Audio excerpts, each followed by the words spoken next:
Hello class 8, welcome back.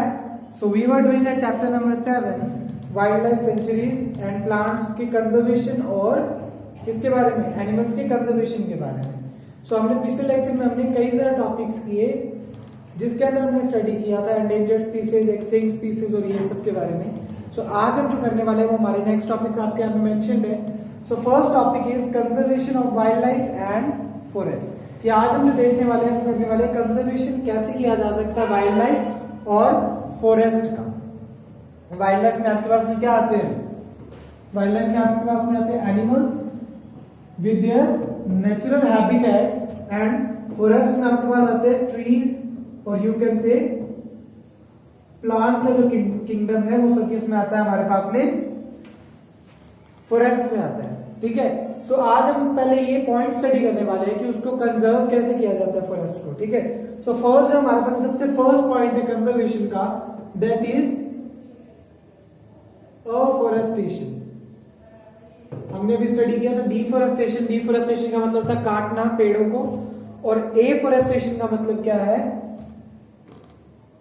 Afforestation का मतलब हमारे पास में है कि दोबारा से उनको क्या करना, रिप्लेनिश करना, दोबारा से उनको वापस ठीक करना. ठीक है.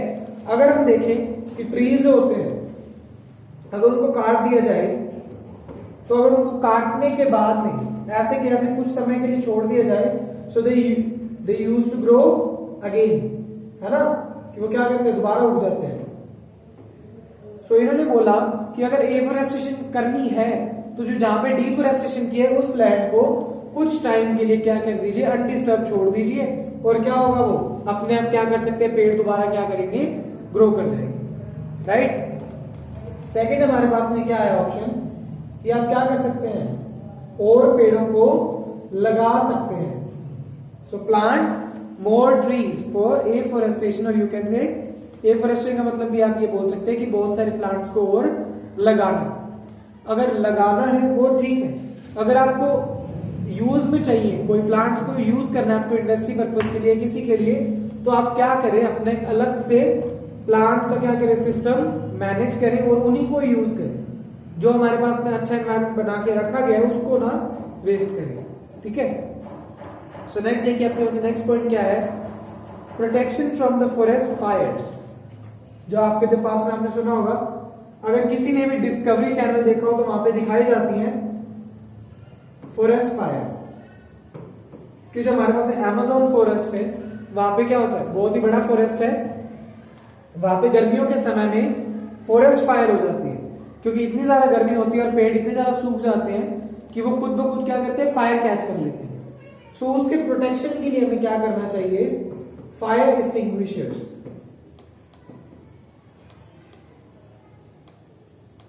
ठीक है. सो फायर एक्सटिंग्विशर्स क्या काम करते हैं कि फायर को लगने नहीं देते हैं, फायर को एक्सटिंग्विश कर देते हैं. सो जो गर्मियों के टाइम में जब उन्होंने बोला कि फॉरेस्ट फायर का टाइम हो तब हमें क्या करना चाहिए, तब हमें उस फॉरेस्ट में एयरक्राफ्ट से हमें क्या करना चाहिए, फायर एक्सटिंग्विशर्स स्प्रे करवाने चाहिए. जिससे क्या होगा, फॉरेस्ट फायर नहीं होगा, यानी कि हमारे पास फॉरेस्ट तो बचेंगे ही बचेंगे, साथ के साथ जो वहां पे वाइल्ड लाइफ है, जो हमारे पास वाइल्ड लाइफ है वहां की, वो भी क्या होगी, वाइल्ड लाइफ भी सेफ हो जाएगी. कुछ टाइम पहले आप सभी ने एक एग्जांपल देखा होगा, इस कोविड पीरियड में ही, लॉकडाउन के टाइम ही था, कि एक फॉरेस्ट में, अमेज़न फॉरेस्ट में आग लग चुकी थी, जिसको क्या कहा था, बहुत ज्यादा कॉम्प्लिकेटेड हो चुकी, बहुत ज्यादा डिस्ट्रक्टिव थी, जिसके अंदर क्या बहुत सारी वाइल्ड लाइफ का भी लॉस हुआ था और बहुत सारे ट्रीज भी क्या हुए थे, जल गए थे. सो उसको, उससे बचने के लिए हमें क्या करना चाहिए, फायर एक्सटिंग्विशर्स क्या करने चाहिए, स्प्रे करवाने चाहिए. नेक्स्ट देखिए, अगर हमें फॉरेस्ट को बचाना है तो हमें क्या करना चाहिए, उसके जो हमारे पास इंसेक्टिसाइड स्प्रे करने चाहिए. जो हमारे पास में कई होते कीड़े लग जाते हैं, है ना, जो हमारे प्लांट्स हैं उनमें क्या लग जाते हैं, कीड़े लग जाते हैं. आप सभी ने सुना होगा या आपने देखा भी होगा, कुछ टाइम पहले टिड्डी दल आया था, है ना. What do you mean by टिड्डी? टिड्डी is a type of insect which can harm our crops. क्या करती है वो, हार्म कर सकती है. सो हम जनरल लैंग्वेज टिड्डी बोलते हैं तो आपको सब कुछ समझ में आ गया, but that can be considered as a insect. तो उनसे बचने के लिए, सो जिन क्रॉप्स पे हमने यहाँ पे जनरल एग्जाम्पल लीजिए कि बहुत टाइम बाद में ऐसा हुआ कि अटैक हुआ, टिड्डी अटैक हुआ, बट इससे पहले सरकार ने भी कई सारे योजनाएं चलाई हैं, कई सारे हमारे पास में क्या किया, प्रोजेक्ट्स चलाए हैं, जिसके रिगार्डिंग क्या होता था कि जो हमारे पास में इंसेक्टिसाइड्स दिए जाते थे, कि जो हम क्रॉप्स में क्या करें एज अ पेस्टिसाइड्स लगाते थे, इंसेक्टिसाइड्स को भी, तो उससे क्या होता था कि अगर हमारे पास में किसी भी क्रॉप पे अगर उनका अटैक होता था तो वो क्या करते थे, अटैक कर नहीं पाते थे, because that crop was protected by insecticides. But आजकल के समय में इंसेक्टिसाइड्स को ज्यादा नहीं लगाया जाता क्योंकि ये फिनोमिना होने बंद हो चुके थे। अब कितने टाइम बाद में ये सब कुछ रिपीट हुआ। सो उन सब से बचाने के लिए हमें क्या यूज करने चाहिए,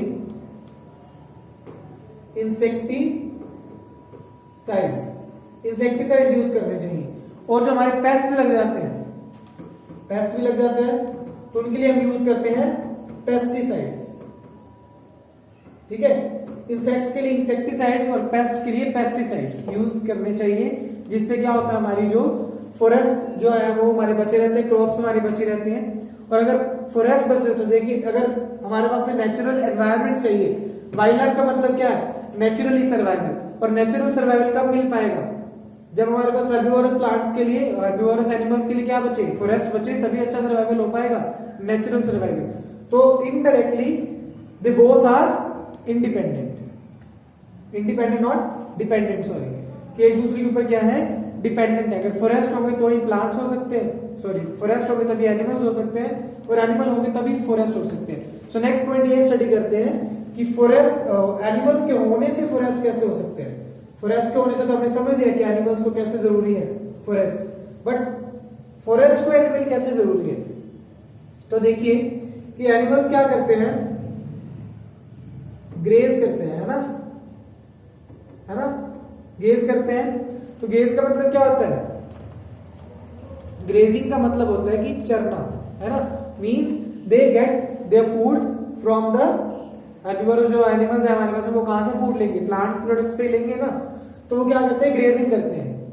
ठीक है, तो ग्रेजिंग क्या होता है, जब बहुत सारे, जब हमारे पास में जो ट्रीज या फिर अनवांटेड जो हमारे पास वीड्स होते हैं जो बढ़ जाते हैं, वो तो जो हमारे पास हर्बिवोरस होते हैं, हर्बिवोरस एनिमल्स जो होते हैं वो क्या करते हैं, उनको फीड करके उनको क्लियर कर देते हैं, और ग्रोथ होने के लिए उनको क्या करते हैं, हेल्प करते हैं। बट हर चीज की क्या होती है, एक लिमिट होती है, और अगर वो चीज ओवर लिमिट की जाए तो वो क्या हो जाता है, हार्मफुल बन जाती है। सो इसलिए ग्रेजिंग तक ठीक है, बट ओवर ग्रेजिंग जो है वो क्या होती है, जो हमारी फॉरेस्ट लाइफ है, जो हमारी जो फॉरेस्ट्री है उसको क्या कर सकती है, डिस्टर्ब कर सकती है। जो हमारे जो प्लांट प्रोडक्ट्स है उनको क्या कर सकती है, डिस्टर्ब कर सकती है। सो हमें ओवर ग्रेजिंग से उसको प्रोटेक्ट करना चाहिए। अब जैसे कुछ हमारी फसल्स होती हैं, फसल जिसको क्रॉप्स बोलते हैं, जैसे कि फॉरेस्ट में होती है टिम्बर की क्रॉप होती है या बैम्बूज होते हैं। सो हमें कुछ टाइम के लिए उसको क्या करना चाहिए, कुछ टाइम बाद में उसकी भी मैनेजमेंट करनी चाहिए, कि कोई भी क्रॉप की हार्वेस्टिंग कुछ टाइम बाद में कर देनी चाहिए, ताकि वो क्या रहे, आगे फर्दर ग्रोथ के लिए नेचुरली वो चलता रहे। ठीक है, नेक्स्ट इज कि हंटिंग। सबसे मेन जो पॉइंट है वो हमारे पास वाइल्ड लाइफ के लिए जो है वो है हंटिंग। कि हंटिंग जो है ये बहुत सिवियर कॉज है वाइल्ड लाइफ के खत्म होने का, कि अब लोग हंटिंग करते हैं, जो मतलब पर्टिकुलर जो हमारे पास में स्पीसीज है एनिमल्स की, वो क्या हो जाती है, खत्म हो जाती है। तो सरकार को क्या करना चाहिए, गवर्नमेंट को क्या करना चाहिए, इसके ऊपर पर्टिकुलर स्ट्रिक्ट रूल्स बनाने चाहिए, पॉलिसीज बनानी चाहिए कि हंटिंग जो है वो क्या है, प्रोहिबिटेड है, मना है, इसलिए क्या हो कि वाइल्ड लाइफ जो है प्रॉपर ग्रोथ कर सके। Next you have prevention of deforestation. अब जैसे देखिए इसके लिए वाइल्ड लाइफ के लिए हंटिंग जो है, और फॉरेस्ट के लिए हमारे पास में क्या है, डिफॉरेस्टेशन हार्मफुल है। सो डिफॉरेस्टेशन को बंद करने के लिए जो हमारी गवर्नमेंट है उसको क्या करना चाहिए, स्ट्रिक्ट पॉलिसी बनानी चाहिए, स्ट्रिक्ट रूल्स बनाने चाहिए, कि अगर कोई डिफॉरेस्टेशन करता है तो उसको क्या करा जाए, पनिश किया जाए, उसके लिए सजा डिसाइड की जाए। But still we are not in a well condition, or our government is not in a well condition to maintain all this, so we have to do this by ourselves at our own extent, कि हम क्या जहां तक हम कर सकते हैं वहां तक करें, हम सब कुछ गवर्नमेंट पे हमें छोड़ना नहीं चाहिए, बिकॉज वी नो हमारी गवर्नमेंट के हाल क्या है ना। So now moving to our next topic which is biosphere reserve, wild life sanctuaries and national parks. ये तीनों एक ऐसे एरियाज हैं जो कि आप जिसको बोल सकते हैं प्रोटेक्टेड एरियाज है, कि हमारी वाइल्ड लाइफ या फिर जो हमारी वाइल्ड लाइफ के साथ साथ जो फॉरेस्ट जो हमारी है, प्लांट्स जो है, उनके प्रोटेक्शन के लिए कुछ एक सर्टिफाइड एरिया जो है वो गवर्नमेंट क्या करती है, डिसाइड करती है, फिर पर्टिकुलर एरियाज को अलॉट करती है कि इन सबकी प्रोटेक्शन के लिए जहां पे इनको रिजर्व किया जा सकता है, प्रोटेक्ट किया जा सकता है। सो हम तीनों को अलग अलग तरीके से स्टडी करने वाले हैं कि बायोस्फीयर रिजर्व्स में क्या होता है और आपके पास में वाइल्ड लाइफ सेंचुरीज में क्या होता है, नेशनल पार्क्स में क्या होता है।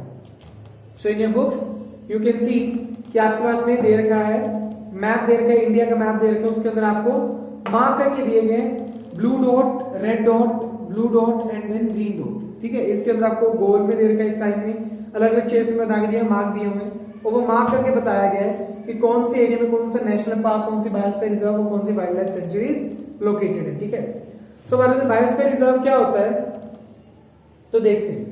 बायोस्फीयर रिजर्व हमारे पास में होता है जिसके अंदर क्या किया जाता है, wild life plus wild life को बचाया जाता है, प्रोटेक्ट किया जाता है, प्लांट्स या फिर आप बोल सकते हो फॉरेस्ट को प्रोटेक्ट किया जाता है, साथ ही साथ जो वहां के ट्राइबल पीपल हैं, यू कैन से सो कॉल्ड आदिवासीज, उनको भी क्या किया जाता है, प्रोटेक्ट किया जाता है, कि वहां पे वाइल्ड लाइफ को प्रोटेक्ट किया जाता है, प्लांट को प्रोटेक्ट किया जाता है और ट्राइबल पीपल जो वहां के रहने वाले लोग हैं, जो वहां के एक पर्टिकुलर जाति के लोग हैं, उनको क्या किया जाता है, प्रोटेक्ट किया जाता है। उनके कल्चर की, उनके लैंग्वेज की क्या किया जाता है, उनका प्रोटेक्शन किया जाता है और इनकी क्या की जाती है, रिस्पेक्ट की जाती है, ताकि वो अपना सारा डेकोरम जो है वो मेंटेन करके रख सकते हैं, अपनी लाइफ जो है वो चला सके। ठीक है, और अपने तरीके से क्या कर सके, जी सके। और वाइल्ड लाइफ में क्या होता है हमारे पास में, एनिमल्स और वो सब क्या होते हैं, प्रोटेक्टेड रहते हैं वहां पे, बट वहां पे क्या है, कुछ सर्टेन हमारे पास में पाबंदियां नहीं होती हैं, वहां पे क्या कर सकते हैं हम, वाइल्ड लाइफ मीन्स ये तो प्रोटेक्टेड है ही है, प्लांट्स में मीन्स जो हमारे पास प्लांट क्रॉप्स है, ये कुछ भी हार्वेस्टिंग जो है इनकी वो अलाउड होती है और क्या कर सकते हैं, रहने के लिए बहुत अच्छा एरिया होता है ट्राइबल पीपल के लिए। तो ये हमारे पास में था बायोस्फीयर रिजर्व, कि बायोस्फीयर रिजर्व का क्या पर्पस होता है। और कई सारे बायोस्फीयर रिजर्व में वाइल्ड लाइफ सेंचुरीज भी होती हैं। You have example in your books, you can study also कि कौन से बायोस्फीयर रिजर्व में 2 वाइल्ड लाइफ सेंचुरीज है, ये आपको क्या करना है, फाइंड आउट करना है।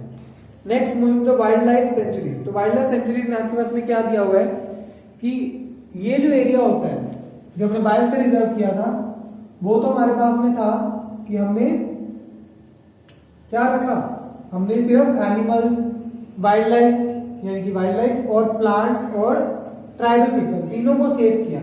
बट जो वाइल्ड लाइफ सेंचुरीज होती हैं ये क्या करती है, सिर्फ और सिर्फ एनिमल किंगडम यानी कि वाइल्ड लाइफ को ही प्रोटेक्ट करती है। ये सिर्फ और सिर्फ क्या करती है, वाइल्ड लाइफ को ही प्रोटेक्शन देती है। और यहां पे हमारे पास में क्या होता है, जैसे कि हमारे बायोस्फीयर रिजर्व में सब कुछ क्या था, परमिट था, पर यहां पे हमारे पास में क्या है, हंटिंग कैप्चरिंग जो है क्या किया जाता है, हंटिंग कैप्चरिंग ऑफ एनिमल्स क्या है, प्रोहिबिटेड है, मना होता है, इस पे आप नहीं कर सकते हैं। ठीक है, वाइल्ड लाइफ सेंचुरीज में आप हंटिंग या फिर किसी भी चीज को या किसी भी वाइल्ड लाइफ एनिमल को क्या नहीं कर सकते हैं, कैप्चर नहीं कर सकते हैं। ठीक है, now moving to the next. इसके हमारे पास में क्या है, इसके अंदर 2-3 पॉइंट्स और हैं जो कि अलाउड होते हैं। वो क्या है, क्योंकि इनको वाइल्ड लाइफ से मतलब है तो हमारे पास फॉरेस्ट्री क्या है, फ्री है। तो यहाँ पे हमारे पास में हार्वेस्टिंग ऑफ टिम्बर, जो टिम्बर की हार्वेस्टिंग है वो क्या होती है, परमिट होती है, टिम्बर हार्वेस्ट कर सकते हैं। और सेकंड हमारे पास में क्या है, collection of minor forest products, जो माइनर प्रोडक्ट्स होते हैं फॉरेस्ट के वो क्या है, हार्वेस्ट करने की या कलेक्ट करने की क्या होती है, परमिशन होती है। ठीक है, now move to the next which is national park. National parks क्या होते हैं, वो देखते हैं। Strictly reserve for the protection of wild life and natural park, ठीक है। तो इसके अंदर क्या होता है कि फ्लोरा फौना की सारी स्पीसीज को क्या किया जाता है, स्ट्रिक्टली प्रोटेक्ट किया जाता है, ठीक है। जो नेशनल पार्क्स हैं इनमें क्या होता है, स्ट्रिक्टली फॉलो किया जाता है। कि अब देखिए वाइल्ड लाइफ में हमने क्या किया, कुछ हमारे पास में हार्वेस्टिंग और ये सब हमने क्या किया, अलाउ कर दिया, बट उसके अंदर भी क्या है, अलाउ भी नहीं है, स्ट्रिक्टली अनफॉलो है। यानी कि आप वहां पे हार्वेस्टिंग भी नहीं कर सकते हैं और कुछ भी प्रैक्टिस नहीं कर सकते हैं जो कि वाइल्ड लाइफ या फिर फॉरेस्ट के लिए हार्मफुल, ठीक है। अब हम बात करते हैं कि हमारी गवर्नमेंट ने खोले जाते हैं जू, राइट। जू सभी ने देखा होगा, घूमने भी जाते हैं बहुत सारे। तो हमने वहां पे क्या होता है, क्या हम जू को नहीं बोल सकते कि जू एक प्रोटेक्टेड एरिया है, हमने उसको इसमें काउंट क्यों नहीं किया? वो इसलिए नहीं किया क्योंकि जू जो है वहां पे क्या दिया जाता है, एनिमल्स प्रोटेक्टेड तो होते हैं बट उनको क्या दिया जाता है, आर्टिफिशियल एनवायरनमेंट दिया जाता है। आर्टिफिशियल एनवायरनमेंट दिया जाता है। आर्टिफिशियल एनवायरनमेंट में क्या होता है कि उनको बना के दी जाती है वो जगह, उनको एक पर्टिकुलर टाइम पे ही खाना दिया जाता है, पर्टिकुलर टाइम पे उनको क्या दिया जाता है, रूटीन में उनको घुमाया जाता है, और सब कुछ क्या होता है पर्टिकुलर टाइम पे होता है। और जो वो क्या है अपना दिमाग से खा नहीं सकते, दिमाग से पी नहीं सकते, उनको एक पर्टिकुलर टाइम फिक्स हो जाता है और उनकी एबिलिटी खत्म हो जाती है हंटिंग की, कि जो अपना प्रे कैच करके खाना, अपना खुद का फूड बन लेना या खुद का फूड क्या करना, हंटिंग से खाना, वो नहीं कर पाते, उनकी कैपेबिलिटी जो है वो खत्म हो जाती है, ठीक है। बिकॉज ये जू में जो हमारे पास में एनिमल्स रखे होते हैं ये सिर्फ विजिटर्स के एंटरटेनमेंट के लिए रखे जाते हैं। ओके, सो नेक्स्ट बात करते हैं हम, हमारी गवर्नमेंट ने एक प्रोजेक्ट चलाया, तब से नेशनल पार्क बने, किसके लिए बने, प्रोजेक्ट टाइगर। प्रोजेक्ट टाइगर जो है वो टाइगर को बचाने के लिए किया गया। प्रोजेक्ट टाइगर में क्या था कि इंडियन गवर्नमेंट ने देखा कि टाइगर्स की जो हमारे पास पॉपुलेशन है बहुत ज्यादा कम हो रही है, तो हमने क्या किया, प्रोजेक्ट टाइगर को स्टार्ट किया। तो प्रोजेक्ट टाइगर में उन्होंने क्या बताया कि टाइगर्स की अमाउंट जो वो कम हो रही है, तो हमने क्या किया, नंबर्स कम हो रहे हैं, तो उसके लिए उन्होंने क्या किया, नेशनल पार्क्स क्या किए, बना दिए। 1973 में उन्होंने क्या किया, 9 नेशनल पार्क्स को क्या किया, टाइगर्स के लिए बनाया गया। उसके बाद में क्या हुआ, टाइगर्स क्योंकि खत्म हो रहे थे इसलिए, और हमारे पास में 2014 तक आते आते 2014 तक आते आते हमारे पास उनका नंबर, नेशनल पार्क्स का नंबर 44 तक पहुंच गया। सो दैट मीन्स कि हमने क्या किया, इतनी ज्यादा पॉपुलेशन की कम हुई कि हमने 9 से उसको सडनली 44 तक ले आए 2014 तक, ठीक है। तो इसका मतलब क्या है कि हम क्या करना चाहते हैं, टाइगर की प्रोटेक्शन कर रहे हैं, है ना। बट हमने इसको जूज में नहीं छोड़ा, जू में नहीं छोड़ा। क्यों नहीं छोड़ा, क्योंकि क्या होता है वहां पे कुछ टाइम बाद में क्या होगा, ये जो हमारे पास टाइगर्स है वो भी क्या होंगे, खत्म हो जाएंगे, और हमारी पॉपुलेशन जो है ये स्पीसीज क्या हो जाएंगी, कौन सी स्पीसीज हो जाएंगी, एक्सटिंक्ट स्पीसीज हो जाएंगी। व्हाट मीन एक्सटिंक्ट, एक्सटिंक्ट का मतलब खत्म हो जाएंगी, ठीक है। तो ये हमारे पास में था project tiger. Now move to next topic which is recycling of paper. Paper को क्या किया जा सकता है, रिसाइकिल किया जा सकता है। आपके आर्टिकल्स भी आते हैं, आपको स्कूल में भी बहुत बार बताया जाता है कि हमें पेपर की वेस्टेज नहीं करनी चाहिए, हमें पेपर को रिसाइकिल करना चाहिए। अब what you know by recycle, recycle का मतलब हमारे पास में होता है उसको दोबारा यूज किया जाएगा। यूज कैसे किया जा सकता है, उसको इंडस्ट्रीज में बेच के वापस से पेपर बनाया जा सकता है, पेपर एनालाइज किया जा सकता है, या फिर जो स्टूडेंट्स पेंसिल्स यूज करते हैं, लाइक किड्स जो होते हैं वो पेंसिल्स भी यूज करते हैं, सो उन पेपर को इरेज करके दोबारा भी यूज किया जा सकता है। और आप क्या कर सकते हैं, पेपर को रिसाइकिल कर सकते हैं। रिसाइकिल के बाद में आप उसके पेपर बैग्स बना सकते हैं विच इज एनवायरमेंट फ्रेंडली, और आपके पास में क्या होगा, नए पेपर की आपको बनाने की जरूरत नहीं पड़ेगी। न्यूज़पेपर्स रिसाइकिल कर सकते हैं आप, और भी बहुत सारी चीजें हैं पेपर्स की जो आप क्या कर सकते हैं, रिसाइकिल कर सकते हैं, जिससे क्या होगा, हम क्या बचा पाएंगे, हमारे ट्रीज बचा पाएंगे।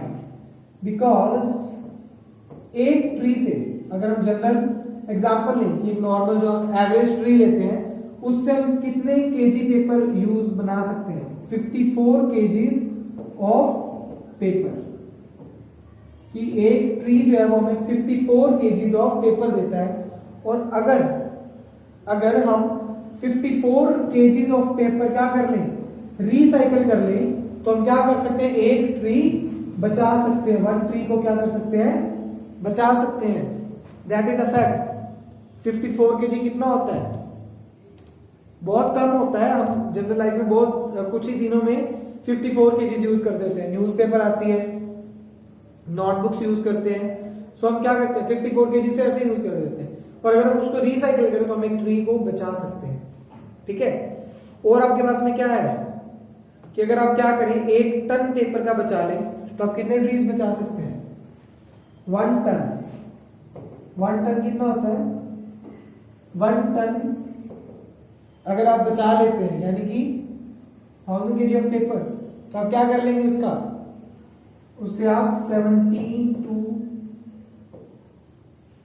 23 ट्रीज को क्या कर सकते हैं, बचा सकते हैं। 17 to 23 या फिर 31, sorry the ratio is 17 to 31। 17 to 31 trees क्या कर सकते हैं, आप बचा सकते हैं। सो अगर आप अकेला इतना कुछ कर सकते हैं तो दूसरों को क्यों कहते हैं, अपने पहले खुद से स्टार्ट करते हैं और पेपर को क्या करते हैं, रिसाइकिल करते हैं, ठीक है। सो ये आज का हमारा था। और कल जो हम करेंगे नेक्स्ट लेक्चर में जो हम करेंगे वो क्या करेंगे, एंडेमिक स्पीसीज के बारे में, रेड डाटा बुक के बारे में और माइग्रेशन के बारे में। जो साइबेरियन बर्ड्स हैं, जो व्हाइट बर्ड्स आप देखते हो, वो हमारे पास में सर्दियों में हमें दिखते हैं, तो वो कहां से आते हैं, कैसे आते हैं, सो वो हम कहां पे करेंगे, हमारे नेक्स्ट लेक्चर में करेंगे। So thank you and have a nice day.